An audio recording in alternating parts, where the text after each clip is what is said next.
हाल ही में Indian union मुस्लिम league Karnataka के general secretary के ओहदे से इस्तीफा देने वाले इब्राहिम अहमद जोकोटे के खिलाफ पार्टी के रियासती सदर यन जाविदुल्ला का बड़ा बयान।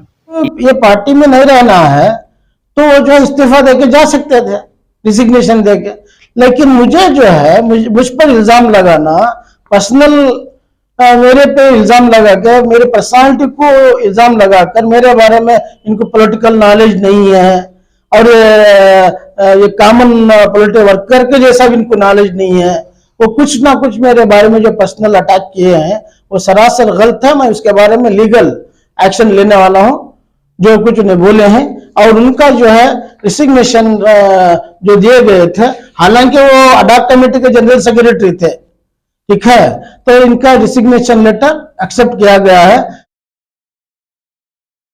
इब्राहिम अहमद जोकोटे इंडियन यूनियन मुस्लिम लीग की तौहीन कर रहे हैं, पार्टी के खिलाफ काम कर रहे हैं, लोगों को गुमराह कर रहे हैं, लिहाजा जल्द ही इब्राहिम अहमद जोकोटे को IUML से खारिज किया जाएगा।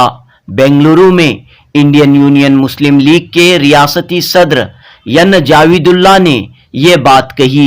यन जाविदुल्ला ने कहा कि पार्टी ने इब्राहिम अहमद जोकोटे का इस्तीफानामा कबूल कर लिया है, अब जल्द ही उन्हें पार्टी से एक्सपेल्ड किया जाएगा।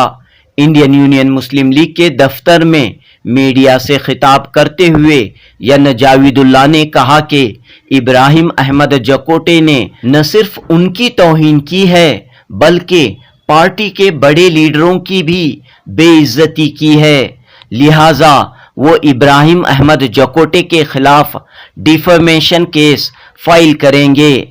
पार्टी मुखालिफ सरगर्मियों में मुलविस होने की बुनियाद पर उन्हें जल्द ही IUML से खारिज किया जाएगा। पेश है जुनूबी न्यूज की रिपोर्ट। इब्राहिम अहमद जोकोटे के खिलाफ क्या कार्रवाई की? देखिए, इब्राहिम अहमद जोकोटे को अडॉक कमेटी का जनरल सेक्रेटरी अनाउंस किया गया था काउंसिल मीटिंग में। सबसे पहले वहां की काउंसिल भी उनको जनरल सेक्रेटरी के लिए अपोज थे और हमें लीडरान भी अपोज थे, इसलिए हम लोग पहले सैयद हसीब साहब का नाम अनाउंस किया गया था जनरल सेक्रेटरी के लिए। और उसके बाद वहां पर मीटिंग के अंदर जो है लड़ाई हुई और बाद में हमारे नेशनल प्रेसिडेंट जो है उनको गेट आउट करके बोल दिया, जो भी वहां पे लड़ाई कर रहे थे। उसके बाद जो है वो खुद हमारे नेशनल प्रेसिडेंट ने एक कमेटी फॉर्म करके गई, अडॉक कमेटी। तो वो उसके जनरल सेक्रेटरी नेक्स्ट टाइम वो वहां पे जो गलाटा चल रहा था, लड़ाई चल रही थी, उसको स्टॉप करने के लिए अडॉक कमेटी बना को गए, इज जनरल सेक्रेटरी करके। और जनरल सेक्रेटरी के बाद उनका 21 साल से ना पार्टी में हैं एज ए मेंबर, और स्टेट सेक्रेटरी भी थे उन्होंने स्टेट के। मैं भी, मेरे साथ भी उन स्टेट सेक्रेटरी का ही मेरे अंडर में थे। लेकिन वो खुद कितने बार अपने हाथों से लिखे हैं कि 120 सीटों में खड़ा आएंगे, पेपर में दिए, वो सब मेरे पास जो है प्रूफ है, ठीक है। और ये कभी अगर उनको ये पार्टी में नहीं रहना है तो वो जो इस्तीफा देके जा सकते थे, रिजिग्नेशन देके, लेकिन मुझे जो है मुझ पर इल्जाम लगाना, पर्सनल मेरे पे इल्जाम लगा के, मेरे पर्सनालिटी को इल्जाम लगाकर, मेरे बारे में इनको पॉलिटिकल नॉलेज नहीं है और ये कॉमन पॉलिटिकल वर्कर के जैसा भी इनको नॉलेज नहीं है, वो कुछ ना कुछ मेरे बारे में जो पर्सनल अटैक किए हैं वो सरासर गलत है। मैं उसके बारे में लीगल एक्शन लेने वाला हूं, जो कुछ उन्हें बोले हैं। और उनका जो है रिजिग्नेशन जो दिए गए थे, हालांकि वो अडॉक कमेटी के जनरल सेक्रेटरी थे, ठीक है, तो इनका रिजिग्नेशन लेटर एक्सेप्ट किया गया है। खुद हमारे प्रेसिडेंट ने यहाँ पे लिख दिए हैं कि वो पब्लिक को, आप पब्लिक में आप आने के लिए ऐसा जो है रिजिग्नेशन से पहले आप यूट्यूब चैनल वालों को बुलाकर अपनी इंटरव्यू दी है, ताकि वो उनका पब्लिक इंडिविजुअल पब्लिक में बताने के लिए, शो ऑफ करने के लिए। तो बाकायदा रखे हैं, लिखे हैं, और वो कहे हैं कि you are not a general secretary करके भी इसके अंदर लिखे हैं। और वो खुद मुझे लास्ट टाइम में मीटिंग गया था तो मुझे बोले कि वो आप जो है इनके ऊपर एक्शन लेना चाहिए, आप इंडिविजुअल आपके ऊपर वो क्या कैसा बोल सकते हैं पर्सनालिटी, आपकी पर्सनालिटी पर। तो इसीलिए मैं ज्यादा उनके बारे में कुछ बोलना नहीं चाहता, क्योंकि वो कोई बड़े लीडर क्या भी नहीं है ताकि उनकी मैं तारीफ करूं या कुछ करूं। वो एक ऑर्डिनरी वर्कर है, मैं भी एक ऑर्डिनरी पार्टी का वर्कर हूं और स्टेट प्रेसिडेंट हूं, लेकिन ये नहीं किसी के बारे में पर्सनल में नहीं आना चाहिए। इनको नॉलेज नहीं है, बेकार है, ये है वो है, और मेरे पास सब प्रूफ है। अगर वो चाहे तो हम लोग क्या क्या पार्टी के लिए और ग्रास रूट में क्या करके, मैं खुद लेटर लिखा हूं 15 साल पहले क्या क्या करना करके मैं प्लानिंग दिया था इन्हीं को, जब वो स्टेट सेक्रेटरी थे, वो सब मेरे पास डॉक्यूमेंट है। लेकिन अब कहते हैं कि 39 सीट में मैं खड़ा कर रहा हूं इलेक्शन के लिए, ये जो है बचपना है करके लेके हैं। ये सब सरासर जो है गलत है। मैं इनके ऊपर जो है पर्सनल अटैक जो मेरे ऊपर किए हैं उनके ऊपर जो है मैं ये डिफेमेशन केस इंशाल्लाह डालने वाला हूं। पार्टी ने क्या कार्रवाई की है? पार्टी ने इनका लेटर एक्सेप्ट किया और कहा दिया कि आप बेकार से पब्लिक यूट्यूब में जाकर आपका रिसिग्नेशन दिए हैं, तो उससे पहले अगर आपका जो कुछ भी अगर प्रॉब्लम है पार्टी के अंदर, आप आके डिस्कस कर सकते थे। जरूरी क्या था रिसिग्नेशन पहले यूट्यूब में जाके बताने की? और इसलिए वो कहें कि आप वो हमारे लीडर प्रेसिडेंट कहें कि आप अपने आप को पब्लिक में आना, आपका नाम करके वो तुम्हारा मकसद के लिए आप गए होंगे, तो आज से जनरल सेक्रेटरी बने, आप पार्टी से आपको निकाल रहे करके भी वो लोग मुझे बोले हैं। अभी उनको पार्टी से भी उनको निकाला जाएगा, एक्सपेल किया जाएगा। तो किस बुनियाद पर ये कार्रवाई हो रही है? क्योंकि वो एंटी पार्टी एक्टिविटी है ना, ये सब जो कुछ वो कर रहे हैं एंटी पार्टी एक्टिविटी है। और अगर जो लीडरान जिस कमेटी को बना के जाते हैं वही लीडरान को अगर वो कहेंगे कि जाहिदुल्लाह सुटेबल नहीं है, तो ऑलमोस्ट हमारे प्रेसिडेंट को बोले जैसा ना, वो खुद आके कमेटी बना के गए थे, वो हमारे प्रेसिडेंट को बोले जैसा होगा ना। हमारे प्रेसिडेंट भी क्या वैसे हैं क्या? वैसे लोगों को बनाते क्या? तो प्रेसिडेंट के ऊपर भी वो बोले जैसा हो गया कि ये जो है जाहिदुल्लाह को नॉलेज नहीं है पॉलिटिकल लेकर के। तो इसलिए मैं ये डिफेमेशन केस डाल रहा हूँ, इनके ऊपर लीगल एक्शन ले रहा हूँ, जो मेरा पर्सनल ये लोग मेंशन किए हैं। क्या वजह है सर कि इस तरह इख्तलाफात हैं और इस तरह जो है अगर खींचतान रहेंगी तो पार्टी कैसे आगे बढ़ेगी? देखिए, हमारे मुस्लिम लीग पार्टी के अंदर अगर उनका इंटेंशन, अगर उनकी नीयत पार्टी को बढ़ाना है, 21 साल से वो भी पार्टी में थे, तो ग्रास रूट लेवल में क्यों नहीं बनाए? फिर उनकी भी जिम्मेदारी थी ना, 21 साल से उनकी भी जिम्मेदारी थी ना। ये नहीं कि वो भी प्रेसिडेंट थे, वो भी बना सकते थे, वो भी नहीं बना सके। तो ये क्या है, पार्टी को इख्तिलाफात आने का मतलब मैं तू करके जो है किसी की बात नहीं मानना, एक लीडरशिप की बात नहीं मानना, और उनके दिल में अलग अलग, और ये लोग don't want to follow the systems. Party के अंदर सिस्टम फॉलो करने के लिए हम बोलेंगे तो ऐसा नहीं वैसा नहीं, डायरेक्टली जाके लेटर ले लो, कुछ ना कुछ ऐसा ये रहता है। इसलिए तो वो जो है पता नहीं, वो लोग दूसरे पार्टी में भी जा सकते हैं। इख्तिलाफात को खत्म करने की भी कोशिश की जा सकती थी। हाँ, की जा सकती थी।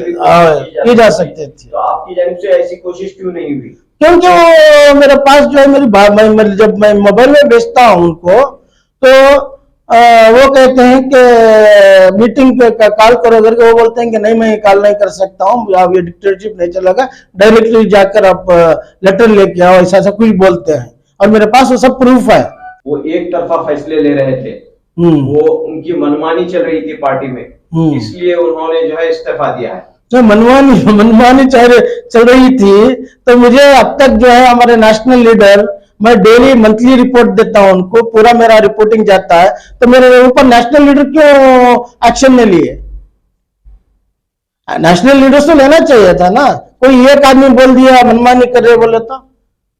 अब देखिए हमारे वुमेन्स लीग के भी लोग यहाँ पे जॉइंट सेक्रेटरी हैं, वो लोग भी जो है कितना काम कर रहे हैं बेंगलुरु के अंदर।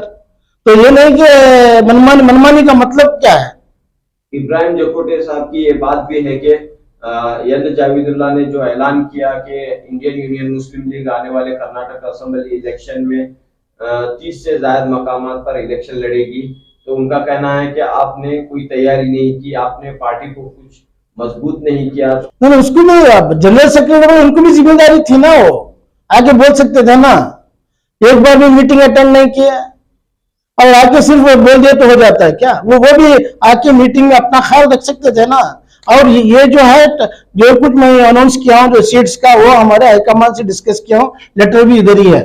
और पहले भी जब वो सेक्रेटरी थे वो खुद मुझे बोलते थे कि आप अनाउंस करो, इतने सीट अनाउंस करो, उतने सीट अनाउंस करो।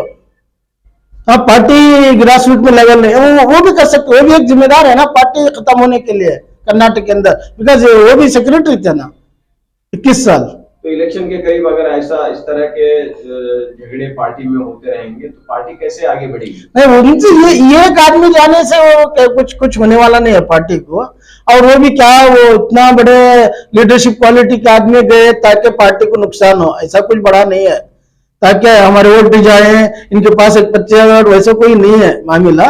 और ऐसे आते रहते हैं पार्टी में, जाते रहते हैं, ये सब कॉमन है पॉलिटिकल पार्टी के अंदर। इब्राहिम साहब जो एक सीनियर लीडर थे आपके पार्टी के, क्या भी सीनियर लीडर नहीं है, 21 साल में से थे सेक्रेटरी बन के थे, और सेक्रेटरी बन के थे, और काम खाली जो कुछ हम बोलते थे वो करते थे, लेकिन उनका इंटेंशन दूसरा होगा कि दूसरे पार्टी में जाने के लिए, इसीलिए हमको इल्जाम लगाकर किसी पे इल्जाम लगा के जाने की कोशिश की है।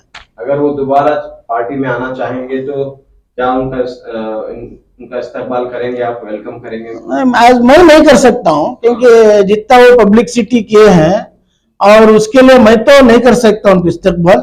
अगर हम नेशनल लीडर्स उसकी ये सब जो है नेशनल लीडर्स पहले सबसे पहले मुझसे वो राय लेंगे, मैं तो नहीं लूंगा उनको पार्टी के अंदर।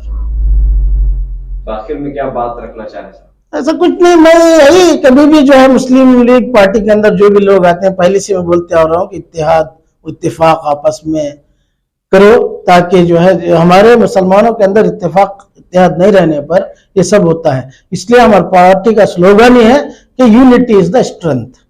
हमारा ईमेल का स्लोगन जो है यूनिटी इज द स्ट्रेंथ। लेकिन यूनिटी ने अपने मफाद के लिए जो कुछ कर दिए, जो कुछ बोल दिए, तो उसकी जरूरत क्या था? लेकिन यहाँ पर यूनिटी नजर नहीं आ रही है, जिसकी वजह से वीकनेस दिखाई दे रही है। हाँ, नहीं वीकनेस नहीं, एक आदमी की तरफ से वीकनेस कुछ नहीं हुआ है। पूरे कर्नाटक में पार्टी बहुत जोर से चल रही है। अभी हमारे आप देखते जाएंगे, पूरा हम लोग प्लान किए हैं, और हमारा डेलीगेट्स मीट बैंगलोर में होगा, हुबली में होगा, गुलबर्गा में होगा। हमारे पूरे स्टेट में डिस्ट्रिक्ट कमिटीज फॉर्म हो चुके हैं, वो सब पेपरों में आया है, और वुमेन्स लीग भी हो चुकी है, और हमारा all India women's league conference Bangalore में होने वाला है, और MSF कॉन्फ्रेंस भी बैंगलोर में 25-26 होने वाला है फरवरी। तो काम चल रहा है, हमारा पार्टी का काम बहुत जोरों से चल रहा है। कोई एक आदमी पार्टी के अंदर से कोई बोल दे तो कोई पार्टी के अंदर चेंजेस नहीं आएगा ना। अपने मफाद के लिए वो कुछ ना कुछ बोले होंगे, अपने पब्लिसिटी के लिए बोले होंगे। Thank you. अस्सलाम वालेकुम। जो इब्राहिम जो अहमद जक्कोटे साहब जो किया है वो गलत किया है। वजह कि आपस ही का मामला है, आपस में इंटरनल पार्टी के अंदर बैठ के दरियाफत करके और एक दूसरे के साथ बैठ के एक साथ फैसला ले सकते थे। वो मीडिया में आना, वो बोलना, वो गलत बात है। किसी के ऊपर कुछ गलत बयान करने से पहले सोचना पड़ता है आप क्या कर रहे हैं बोल के। 21 साल से वो है बोल के बता रहे थे हमारे सदर साहब। और एज ए जनरल सेक्रेटरी जो कर्नाटक के जो उनको अहदा दिया था अडक कमेटी से, वो खुद ऑर्गेनाइज करके पार्टी को बुलंदियों पे छीनने के लिए जाना चाहिए, कोशिश करना था, जो नहीं किए। वो अपनी हार के लिए एक दूसरों के ऊपर ब्लेम करके और ब्लेम करने के साथ कुछ गलत अल्फाज यूज करके वो गलत ही है। अब वुमेन्स लीग के बारे में जो उन्होंने बयान किए 30 पर 7 सीट पे कर्नाटक में हमारी पार्टी से इलेक्शन खड़ने के लिए तैयार किया है बोले तो वो कुछ महीना है। आप कैसे भी किसी और के ऊपर उंगली दिखाना नहीं है। आप जो अर्लियर आप जनरल सेक्रेटरी जो थे अहदा था आपका, आप भी कुछ बयान किया है पहले, तो सभी सोच समझ के करना है। आपस ही मामला है, आपस में बैठ के ये करके डिसीजन लेना था और जल्दबाजी कर दी है। आपका नाम? मेरा नाम सैयद हसीब SG है, मैं ट्रेजरर कर्नाटक। उन्होंने हमने जज्बा देना था, बोलना था उन्होंने कि ये काम कर रही, उन्हें सपोर्ट करना था, उन्होंने आना था, उन्होंने ऑफिस में उनका बहुत एतबार कर सकते थे, मगर उन्होंने वो नहीं चाहे। उन्होंने जावेद सर के खिलाफ बोले, तो हमको वो सुनकर बहुत अफसोस की बात हुई कि कहते हो तुम सबसे हाथ जोड़ मिलकर काम करना था। तो लेडीज के बारे में उन्होंने जो बोले बहुत हमने अफसोस हुआ कि लेडीज को कम से कम 500 फॉर्म में एक लेडीज मिलकर पूरा काम करे, हर एक एरिया से वाइज 2-2 आदमी, यानी कि हिम्मत और ताकत के लिए बनाए। और सारे पार्ले में कमेटी बनाने के वास्ते एक ऑफिस खोल रही है हमें, तो तुम्हें हमने साथ देना था, सपोर्ट करना था तुम्हें।